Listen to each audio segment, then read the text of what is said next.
Bentornati amiche e amici su un nuovo video. Oggi rispondiamo alle domande più frequenti per chi si sta approcciando al mondo del barbecue. Qual è il giusto combustibile vegetale da scegliere? Meglio i brichetti o la carbonella? Ho già approfondito in 3 video diversi come si ricava la brace dalla legna, cos'è la carbonella di legna e cosa sono le bricchette di carbone. E se ancora non li avete visti, vi consiglio di farlo. Vi metto il link in descrizione oppure cliccate i link qui in alto che appariranno man mano che andiamo avanti con l'argomento. Per comprendere quale tipologia di combustibile vegetale è più adatto alle nostre cotture, dobbiamo analizzare diverse condizioni. Prima di tutto bisogna valutare il tipo di cibo, i tempi di cottura, la temperatura di esercizio ed infine la tecnica di cottura da adottare. Da non sottovalutare anche l'incidenza dei costi per la scelta del tipo di combustibile. Entriamo nello specifico e partiamo con ordine. Si sceglie la brace di legna o la carbonella di legna ad alte prestazioni, le sacche, quando ci aspettiamo una risposta aromatica molto significativa. In genere questi due combustibili nobili vengono utilizzati quando andiamo in cottura diretta alla brace di tagli piccoli di carne che necessitano di cotture brevi, come ad esempio bistecche, salsicce, spiedini o tutto quello che si può preparare alla griglia. L'uso di brace alla legna o di carbonella di un buon livello saranno ottime per il rilascio di un aroma di legna ai cibi. Sarà quell'aroma sufficiente a dargli un sentore di rustico, ma non così tanto da affumicato, come faremmo per le cotture lunghe e lente, per l'affumicatura vera e propria. L'ideale per una buona cottura di una bistecca alla fiorentina sarebbe quella di adagiarla in griglia rovente, con sotto una brace ricavata dalla combustione di legna d'olivo. Ma nulla vieta che si possa preferire altri legni, come il faggio, la quercia, il leccio o altro ancora.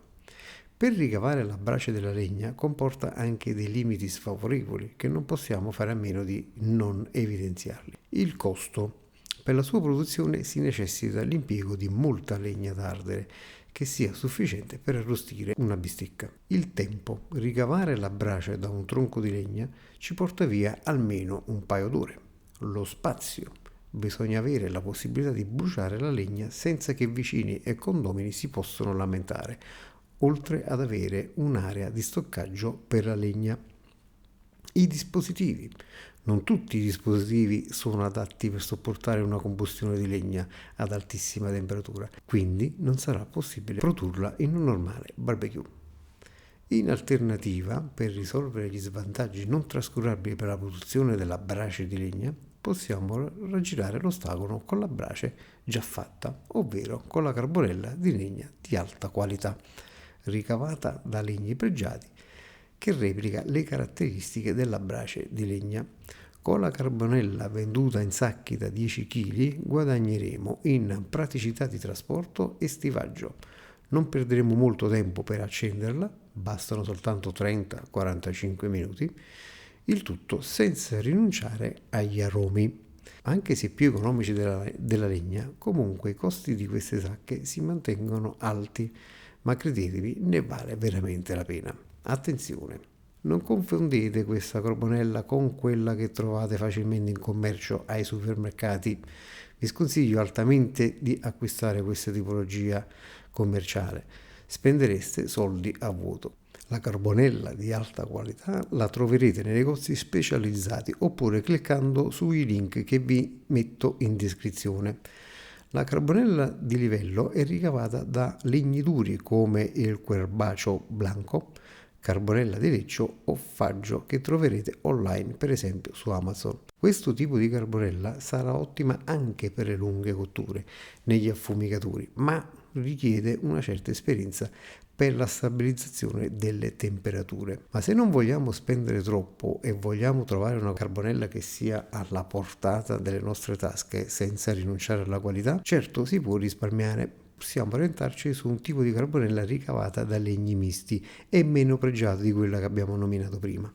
Ovviamente risparmiando perderemo qualcosa, senza dubbio la loro durata di calore, perdendo anche un po' di potenza calorifica, ma più di tutto avremo un combustibile neutro senza alcuna influenza aromatica. quindi dovremmo affidarci totalmente all'affumicatura dovuta dai grassi in caduta sulla brace che conferiranno un gusto di rustico diverso dalla brace di legna. Se l'esigenza primaria è il risparmio, modificando il gusto dei cibi, allora potrebbe essere una valida alternativa. Anche questa è possibile usare negli affumicatori oltre che nei grill, solo che, come abbiamo evidenziato prima, hanno una fragranza neutra e quindi per affumicare siamo costretti ad usare legni aromatici in aggiunta durante la cottura. E infine, come altra risorsa, parliamo delle bricchette di carbone. Abbiamo già visto nel video rappresentativo cosa sono le bricchette di carbone. Riassumendolo in poche parole, possiamo dire che sono uno scarto di polvere di carbonella e derivati che vengono compressi e legati tra di loro tramite un amido, dandogli una forma di pasticche. Sono state ideate per aiutare e semplificare il duro lavoro per tenere una temperatura costante e precisa all'interno di un dispositivo di cottura a barbecue. Progettate per fissare le temperature ad un basso livello e per lungo tempo d'azione, ne fanno l'ideale per le cotture indirette e per tutte quelle cotture a barbecue stile americano. Anch'esse hanno lo svantaggio di essere insapori come la carbonella di legno misto e necessitano di un aiuto per l'affumicatura, come delle chips di legno aromatico. Un altro svantaggio è il potere calorifero inferiore rispetto alla carbonella. Non sono l'ideale per scaldare con altissime temperature il nostro dispositivo, ma comunque si può ottenere un risultato soddisfacente per le cotture dirette in griglia.